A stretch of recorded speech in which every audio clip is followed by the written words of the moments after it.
Le doy la bienvenida a Radio WEN, a Marcelo Ramal, profesor por sobre todas las cosas de la Universidad de Quilmes. Así es, sí. Y candidato por la tercera sección electoral a diputado provincial, nada más y nada menos que por Política Obrera. Bienvenido, Marcelo. Gracias por la invitación. Y bueno, alguna vez conversamos por teléfono. Tenía, bueno, la expectativa de poder, que alguna vez poder charlar personalmente, ¿no? Sí, porque viste que telefónicamente a veces se limita mucho el tiempo, no se pueden desarrollar los temas tampoco. Seguro.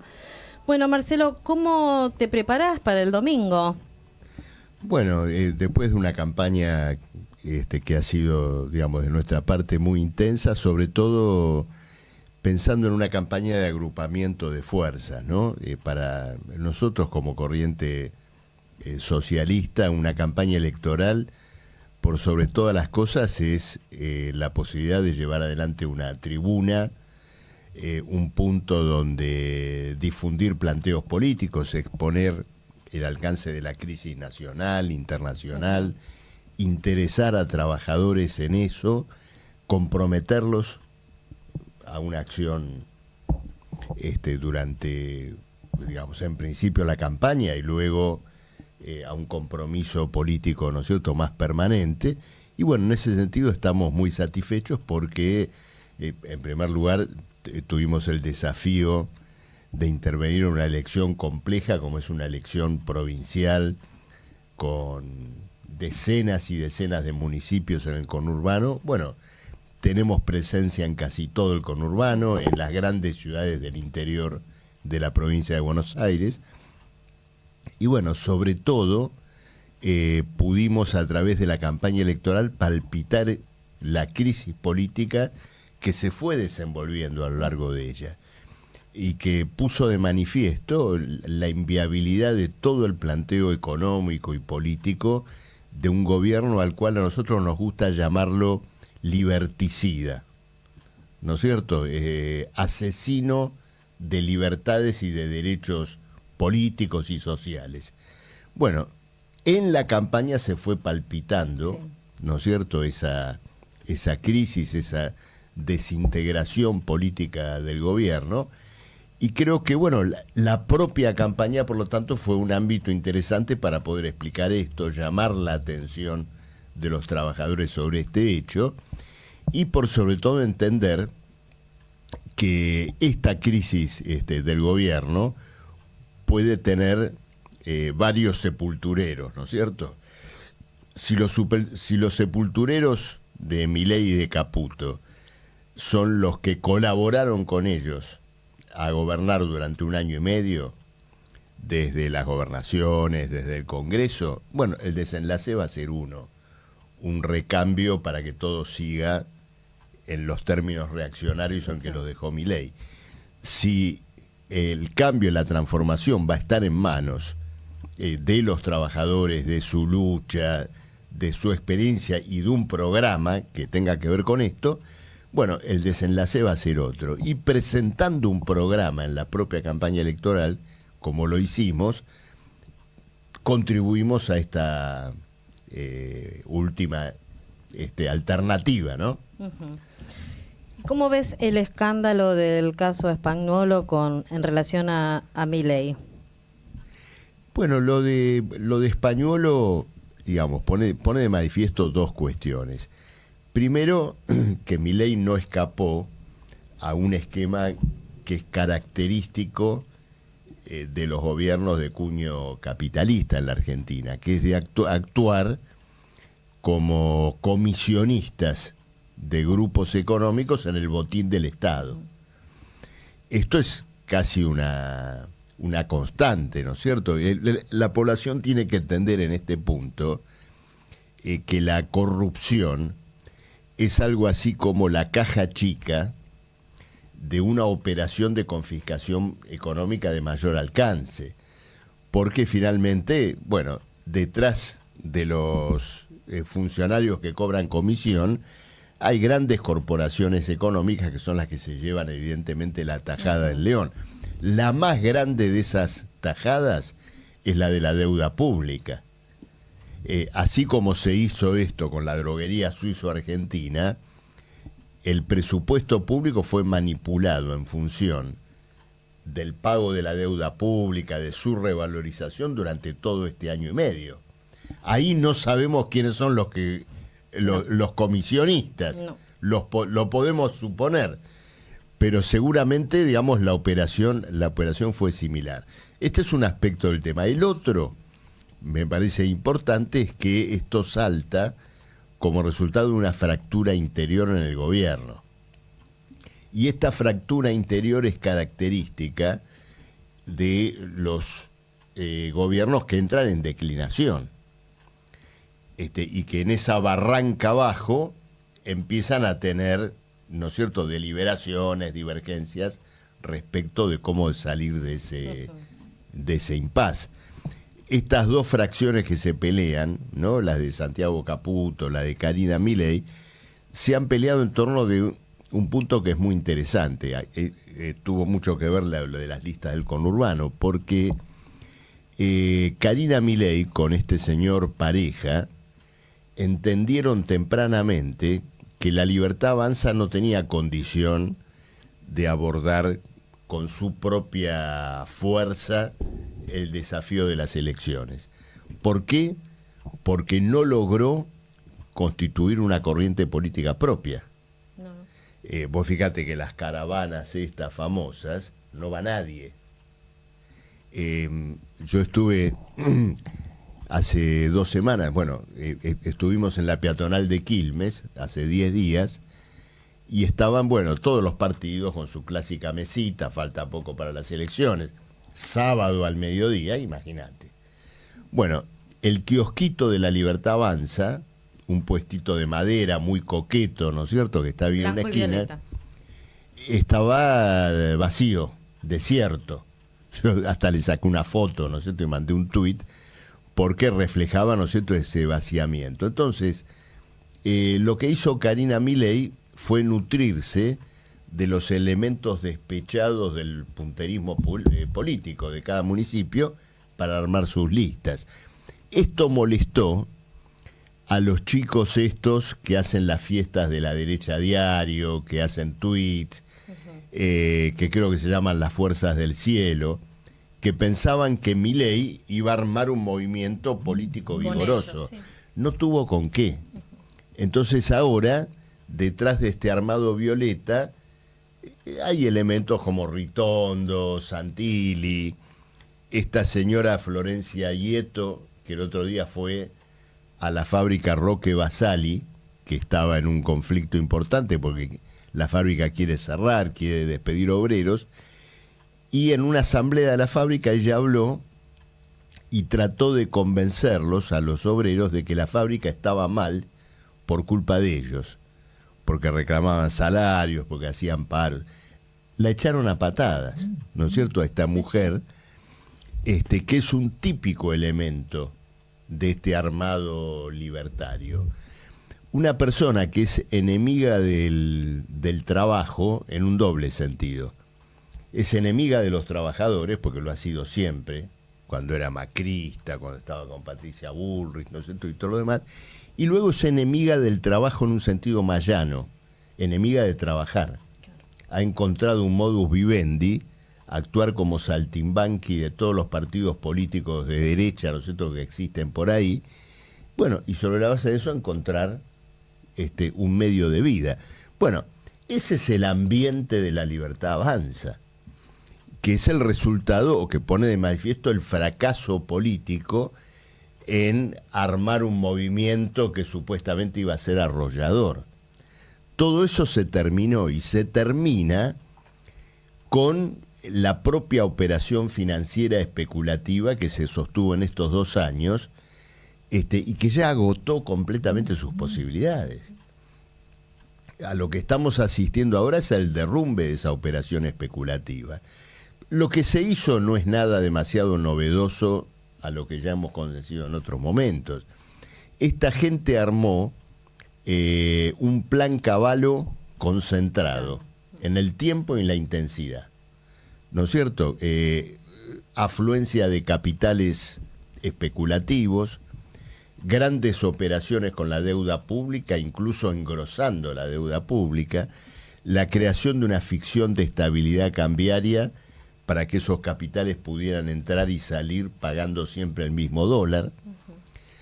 Bueno, como ha ocurrido con todos estos procesos, en un momento los mismos fondos especulativos que lucraron durante muchísimo tiempo dicen, bueno, esto se terminó.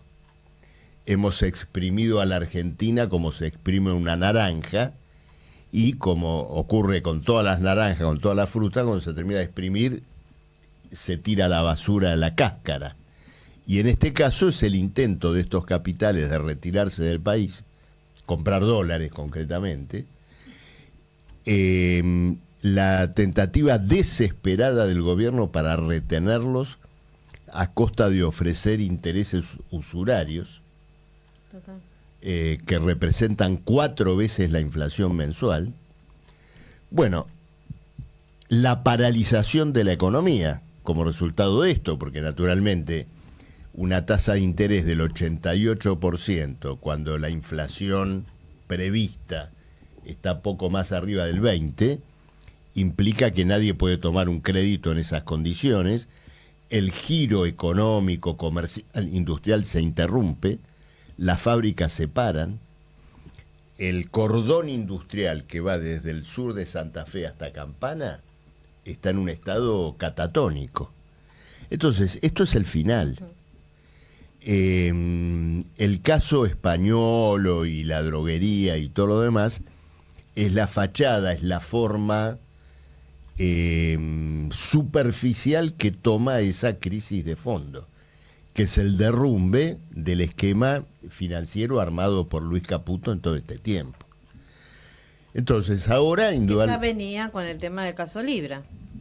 Sí, lo del caso Libra fue otra situación, pero fíjate, también es interesante lo siguiente. El caso Libra todavía no tuvo lugar en un cuadro de derrumbe financiero como el actual. El gobierno todavía tiraba. Entonces, con el caso Libra estalló el escándalo, pero quedó ahí, fue contornado. Fue, si me permitís hacer un poco de historia, sí, como las valijas de Amira Yoma. ¿No es cierto? Uno de los episodios de Menem. Sí. Bueno, hubo una época de Menem que podía pasar cualquier cosa y no se movía un pelo. Porque claro, el tipo representaba en ese momento ganancias absolutamente extraordinarias para los que también estaban especulando con la deuda pública, con el ingreso y salida de capitales especulativos. Entonces Menem podía hacer cualquier cosa que nadie iba a mover un pelo. Un poco pasó con los primeros escándalos de Milei. Ahora ya las cosas cambian, porque es como la gota que rebalsa el vaso. Es decir, ¿puede una camarilla de estas características, descompuesta, corrupta, pilotear una crisis financiera? No puede. Entonces, la unión de estas dos cosas ya configura una nueva situación política. Pero te quiero agregar un tercer elemento menos conocido y que puede ser fundamental. Porque dijimos, bueno, la corrupción, sí, la crisis financiera, pero hay un tercer elemento que está asociado a los dos anteriores. Y te voy a dar el dato, ¿no es cierto?, que lo demuestra. Yo te dije este tema de las fábricas que están semi-paralizadas, ¿no es cierto?, del sur de Santa Fe hasta Campana. Bueno, la fábrica más grande de toda esa zona y de toda la Argentina, que es la ex Somisa, hoy Siderari Ternium, en San Nicolás, hace ya 10 días que los obreros tercerizados de la fábrica, que son varios miles, están en huelga general, huelga por tiempo indeterminado, porque no quieren seguir recibiendo el salario que reciben y no quieren seguir en el estado de precarización en el cual están desde siempre. Es decir, el tercerizado en estas fábricas siderúrgicas es alguien que trabaja para un contratista que a su vez trabaja para, en este caso, Techint, ¿no es cierto? Entonces, los salarios son de segunda, las condiciones laborales son de segunda. Cuando hay accidentes laborales en estas acerías, los pagan estos trabajadores, los trabajadores tercerizados. Pero ese es un poco el reino de Milei y de Caputo. Eso es la ley base, es la reforma laboral, la tercerización. Bueno, en un cuadro de estas características, una huelga general de tercerizados tiene un carácter definidamente político. Los obreros de la principal fábrica de la Argentina están diciendo: no queremos las condiciones laborales que nos ofrecen Techint, Milei y Caputo. Entonces, ahí hay un significado político, porque ya no solo estamos ante un conflicto de denuncias judiciales de corrupción, de peleas con los bancos por la crisis financiera, sino que por abajo, ¿no es cierto?, en el subsuelo, ¿no es cierto?, en el subsuelo, ahí donde el pueblo empieza, digamos, a cocinarse a fuego lento, bueno, empieza, ¿no es cierto?, esta reacción. Yo te mencionaba también lo de la fábrica Roque Basali, antes tuvimos lo del Hospital Garrahan. Entonces, este es un nuevo escenario en una crisis, porque está el desprestigio del gobierno, su choque con los banqueros y un principio de intervención popular. Entonces, bueno, Política Obrera llama la atención, ¿no es cierto?, de esa situación, porque incluso en la campaña electoral, pensando en el 7 de septiembre y demás, hemos tratado de presentarlo como una fuerza que coloca la agenda del mundo del trabajo. El salario que cubra el costo de la canasta familiar, la reconstitución de las jubilaciones desde el nivel de pensión asistencial del cual se encuentran hoy, una reorganización económica que termine con la sangría de la deuda y permita que la Argentina trabajadora salga del actual estado catatónico. Llamo a este estado catatónico, sí, donde las fábricas están paradas, ¿no es cierto?, en toda la dimensión que mencioné antes. Entonces, bueno, ese es el mensaje político, ¿no es cierto?, que estamos dando en la propia campaña. Vamos a ir, es interesantísimo el recorrido, muy interesante. Bueno, eso es lo importante, que uno no aburra. No, y que del otro lado se entienda. Espero que sí. Vamos con el segundo tema, creo que es Peperina. Marcelo, estuviste de recorrida por Rivadavia, por el centro de Quilmes. ¿Cuál es la voz de la gente? ¿Qué te fue diciendo la gente en el camino? Bueno, la posición, digamos, de la población, bueno, primero no se puede generalizar o uniformizar, ¿no es cierto? Pero creo que se percibe muy claramente un rechazo, desconcierto, repulsa por todas estas situaciones, ¿no es cierto?, de corrupción que están ocurriendo, combinadas con el ajuste.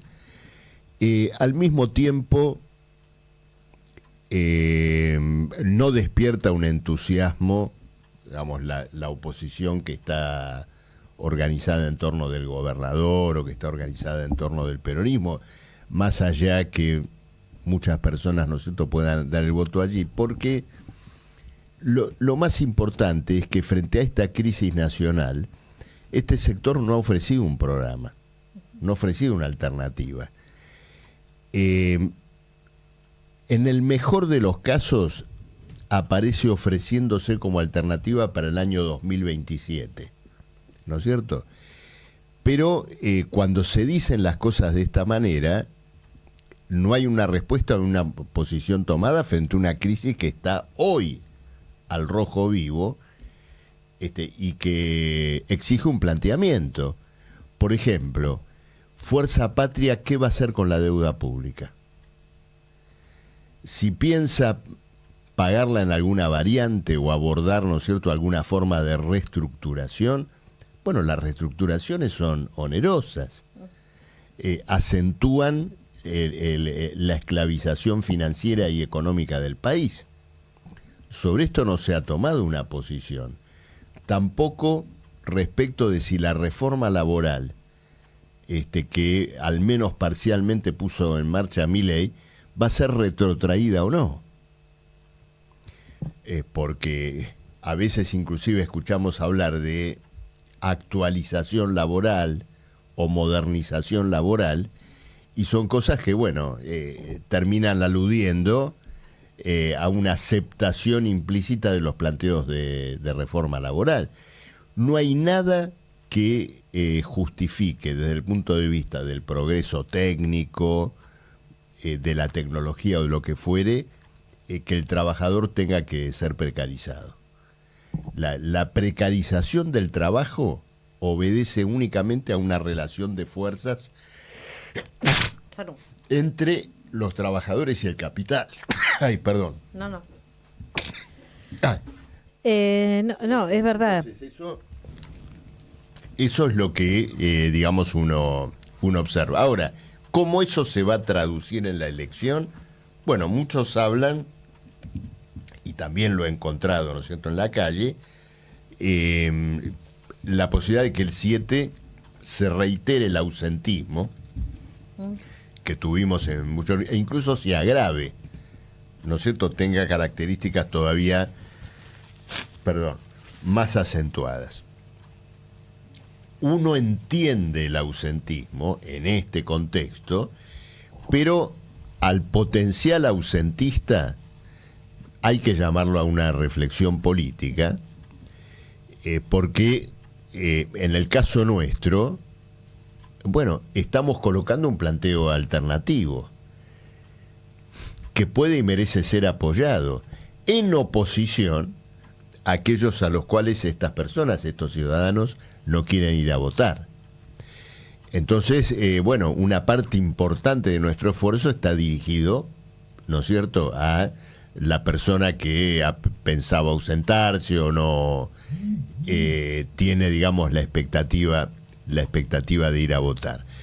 En cualquier caso, estas elecciones van a ser el episodio de una crisis que se va a extender luego a octubre, luego en los acontecimientos posteriores, porque después de la elección de octubre, todas estas contradicciones económicas que se vienen tapando como se tapa una olla a presión, van a terminar aflorando.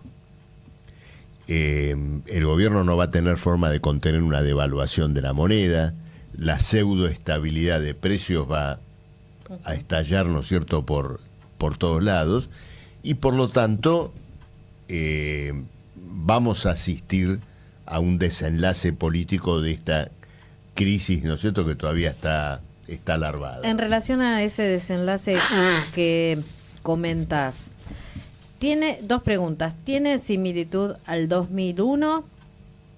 Y en caso de que ese desenlace fatal, Milei quede fuera, ¿quién se hace cargo del gobierno? Bueno, indudablemente que, primero, en relación al 2001, hay elementos, ¿no es cierto?, que se pueden considerar. Yo recuerdo, por ejemplo, la elección de octubre del 2001 ya fue un anticipo poderoso, ¿no es cierto?, de lo que después iba a ocurrir.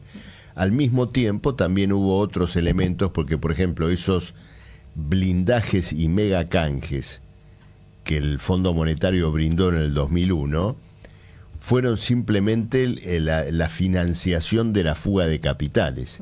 Y esto está ocurriendo ahora cuando uno ve que el gobierno se patinó todo el dinero que le dio el FMI, ¿no es cierto?, en los últimos meses. Ahora, no está configurada, no está armada una transición o un relevo respecto de Milei. De todas maneras, si la crisis se acelera, eso se va a tener que armar, ¿no es cierto?, se va a tratar de configurar de alguna manera. Ahí viene el gran problema que mencioné antes, de si ese relevo tiene como premisa desmantelar el edificio reaccionario que armó Milei, o si va a partir de lo siguiente, de dejar en pie todo lo que Milei hizo contra el mundo del trabajo y gobernar sobre ese trabajo sucio, que es lo que a veces uno escucha por parte de distintos referentes políticos que dicen, bueno, muy bien, ya lo hizo Milei, ahora sobre eso dejémoslo como está. Imagínate que las jubilaciones perdieron un 30% de su poder adquisitivo, la universidad perdió un 50%, entonces, ¿qué va a pasar con todo eso? Hay una experiencia que yo siempre cito, cuando Margaret Thatcher, ¿no es cierto?, que era como la Milei o Macri de Inglaterra, se va del gobierno, viene un laborista, Tony Blair, y Tony Blair dejó intacto ese andamiaje reaccionario que había armado Thatcher y gobernó sobre esa base. Si vos te fijás lo siguiente, en los años 2000, después del 2001, ¿no es cierto?, y en el periodo que vino posteriormente, naturalmente la política económica no fue la política económica de Menem y Cavallo, pero cosas terriblemente importantes para la vida de los trabajadores quedaron en pie, quedaron en los términos en los cuales los dejó Menem y Cavallo. Las ART, la situación de deterioro jubilatorio casi permanente, la precarización del trabajo. Entonces, hoy el gran tema que está planteado en caso de que efectivamente lo de Milei, ¿no es cierto?, entre en un desbarranque final, es si ese relevo va a ser un relevo para salvarle al sistema sus pilares, o si va a ser un relevo de carácter, ¿no es cierto?, transformador. Esa es la importancia de discutir hoy un programa. Es decir, la salida de un gobierno de estas características implica reorganizar la economía a partir de que el salario cubra la canasta familiar, a partir de que el problema del derecho al trabajo se vea concretado por medio, por ejemplo, de un poderoso plan de obra pública y vivienda. Es el tema que nuestros compañeros hoy en la región de San Nicolás, Villa Constitución y todo demás están levantando como planteo político. Lo digo por estas cuestiones de suspensiones, despidos que hay en toda la industria. Es decir, uno plantea, bueno, que no haya ningún despido, que no haya ninguna suspensión, pero luego también tiene que haber un planteo político sobre lo que está ocurriendo. Y lo que nosotros planteamos allí es que las organizaciones obreras de la zona lleven adelante una campaña para que se ponga en marcha un plan de gran alcance de urbanización, vivienda, obra pública que arrastraría la actividad económica en toda esa región, en todas esas fábricas. Entonces, bueno, ese es el gran dilema que se abre en relación a lo que puede ocurrir con Milei. ¿No es cierto? Un relevo conservador para dejar en pie el trabajo sucio, o una salida que tenga como sujeto a los trabajadores. Bueno, hay algunos comentarios. A ver. A través del WhatsApp. Bueno, Fernando Landi, gracias por tu saludo. Con referencia a las valijas de Amira Yoma, Lourdes Di Natale fue una de las que quiso denunciar y así le fue. Claro. Lo importante de lo que comenta es que la gente tenga memoria. Y había otra por acá. ¿Cómo ve la actualidad universitaria? Bueno, la universidad está fuertemente golpeada por digamos, un recorte presupuestario que prácticamente implica una trepanación del 50% de los salarios docentes, no docentes, y sucesivamente becas, carreras, y esto se extiende al CONICET, ¿no es cierto? Entonces, acá tenemos uno de los aspectos más, si se quiere, criminales, ¿no es cierto?, del gobierno de Milei, porque incluso en un momento histórico donde el problema del rendimiento del trabajo, ¿no es cierto?, y las posibilidades de creación de riqueza social están terriblemente concentradas en el conocimiento, en la ciencia pura, por ejemplo, la inteligencia artificial. Bueno, bajo esas condiciones, ¿no es cierto?, Milei va a una liquidación de la universidad. El planteo de toda esta gente es que, digamos, de esa tierra arrasada venga después un proceso de privatización. Es decir, que el capital privado, ¿no es cierto?, actúe, ¿no es cierto?, colonizando la universidad. No le va a dar una salida, eso no le va a dar una salida al sistema universitario. ¿Por qué motivo? Porque el capital privado va a recoger de los restos de la universidad destruida solo lo que le resulte rentable o lo que, digamos, responda a sus intereses. Y el resto lo va a liquidar, ¿no es cierto? Lo va a desplazar. Entonces, este es un aspecto importante de la universidad. El otro tema importante, que no se ha sentido tanto porque finalmente el impulso de Milei se ha ido disipando, disgregando con la crisis de su gobierno, pero un propósito importante que Milei se planteó también con la universidad fue el de destrucción conceptual, es decir, de imponer una orientación oscurantista, reaccionaria, acorde, ¿no es cierto?, a su forma de pensar. En un momento ensayó inclusive un principio de persecución, cuando hablaba del adoctrinamiento, ¿no es cierto?, del adoctrinamiento y todo lo demás. Esto no se ha hecho sentir tanto, porque no tuvo ni siquiera los elementos, los cuadros para llevarlo adelante. Pero a falta de una colonización ideológica, bueno, metió la motosierra a fondo. Esto es lo que uno puede, ¿no es cierto?, decir en este momento de la universidad. Hay una ley de financiamiento que logró ya sanción completa. Milei dijo que la va a vetar. Creo que efectivamente sí la va a vetar. Si el veto se cayera, es decir, si el Congreso insistiera, como ocurrió con el tema discapacidad, Milei va a buscar los 1000 subterfugios para no cumplir con el financiamiento universitario. Y bueno, claro, en la universidad siempre es un ámbito de deliberación, de confrontación de ideas, posiciones, ideologías. Entonces, en este punto, indudablemente que Milei es un enemigo jurado de la universidad. Esto es lo que te puedo decir en este punto. Luego la universidad languidece, esto te lo puedo decir como profesor, ¿no es cierto? Languidece en otro sentido porque vive la corrosión que implica para la juventud la precarización del trabajo, el desempleo, por un lado el desempleo, por el otro lado el sobreempleo, el sobretrabajo. Todo eso golpea muchísimo a la universidad.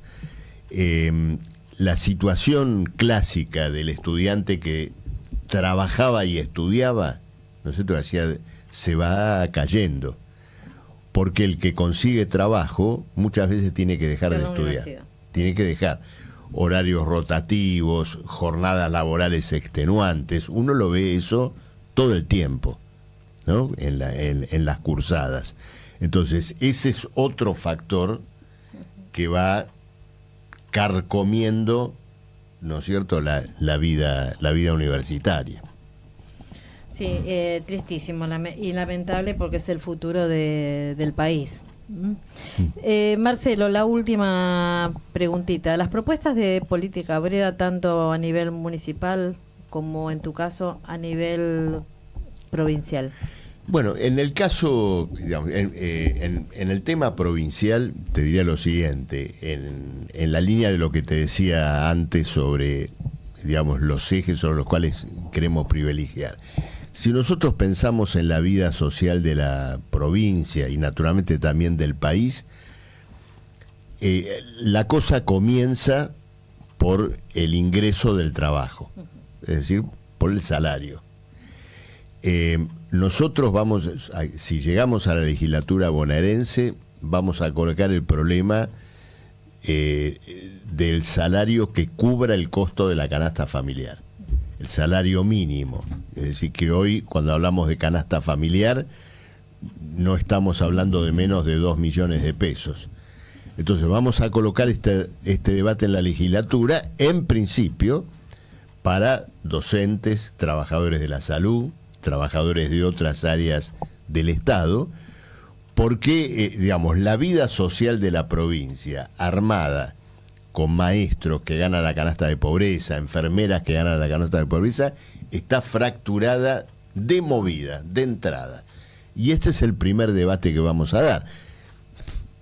A nadie escapa que si en la provincia se conquista un salario que cubra la canasta familiar, esto va a abrir un debate en todos los trabajadores privados, ¿no es cierto? Choferes de colectivos, comercio, industria. Luego está el problema de la organización urbana de los municipios, ¿no es cierto?, y de la provincia, porque en la provincia de Buenos Aires se está armando una suerte de muro invisible, pero hasta por ahí no más, ¿no es cierto?, una especie de muralla social que separa a una población cada vez más golpeada en lo que tiene que ver con sus condiciones de vivienda, con sus barrios inundables, con una situación intolerable en todo lo que tiene que ver con la infraestructura, ¿no es cierto?, de sus barrios. Y del otro lado de ese muro están los barrios privados, ¿no es cierto?, una minoría social, inclusive no estrictamente minoría de súper ricos, sino de a veces una clase media que opta por pasarse de ese lado del muro ante el hundimiento, ¿no es cierto?, de la población en general. Si uno piensa en la política de los municipios, en la política en general, en la gestión provincial, cuanto menos que uno puede decir, es decir, si uno se pregunta, la acción de los gobiernos provinciales y municipales va en contra, actúa como contrapeso, busca reaccionar frente a esa suerte de muralla social que el capital privado tiende a construir. Nosotros entendemos que no. Cuando uno ve que una parte inclusive de la propia obra pública subsidia implícitamente ese tipo de urbanización, y al mismo tiempo, cuando pensamos luego, ¿no es cierto?, en San Francisco Solano y más allá, bueno, entiende que las cosas, ¿no es cierto?, están hechas de otro modo. Entonces, un gran planteo de urbanización de los barrios, con viviendas donde esté incluido el aporte creativo de los trabajadores. No tienen por qué ser la monotonía de las viviendas populares que a veces el Estado hace de mala gana, sino donde puede haber un aporte creativo, un aporte que en lo que tiene que ver con el paisaje urbano, los espacios verdes, aporte, ¿no es cierto?, decisivamente a las ciudades del conurbano. Y al mismo tiempo eso implicaría un impulso al trabajo. Exacto. Marcelo, nos quedó corto el tiempo también. Sí, una sola cosa te quería decir sobre esto que no concluí. Nosotros vamos a impulsar en la legislatura la declaración de disponibilidad y reserva de las tierras disponibles de los municipios. Uh-huh. Es decir, que no sean presa de la voracidad del capital inmobiliario, sino que queden reservadas para este plan de urbanización social que estamos planteando. Bueno, y es una batalla que también queremos dar en la legislatura y en los consejos deliberantes acá en Quilmes. Nuestro compañero Joaquín Antúnez es el que va a llevar la bandera de política obrera en la lucha por llegar al Consejo. Así es. Te comprometo para octubre volver a encontrarnos. Por supuesto. Y gracias por hacerme escuchar música de mi generación, o más o menos de mi generación. No exactamente, porque yo soy peor todavía. Yo soy de la generación de Almendra, de Los Gatos, de Manal. Bueno, ¿no es cierto? Anterior. Pero Serú Girán está dentro de mi corazón. Gracias, Marcelo. No, gracias a vos. Gracias a todos del otro lado. Gracias, Gonza. Nos vemos próximo lunes.